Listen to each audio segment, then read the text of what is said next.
जिबरीले अमीन से पूछो मेराज का दूल्हा कौन बना, मेराज का दूल्हा कौन बना। जिबरीले अमीन से पूछो सिदरा से भी आगे कौन गया। जिबरीले अमीन से पूछो,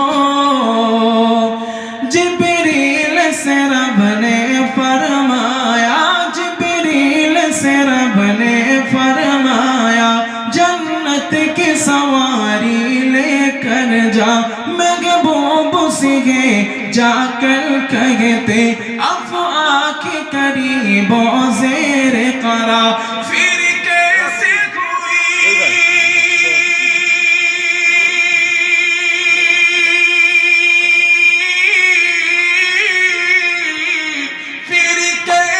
हुई तामील खुदा। जिबरील अमीन से पूछो सिदरा से भी आ गई कौन गया। जिबरील अमीन से पूछो मेराज का दूल्हा कौन बना, मेराज का दूल्हा कौन बना। जिबरील अमीन से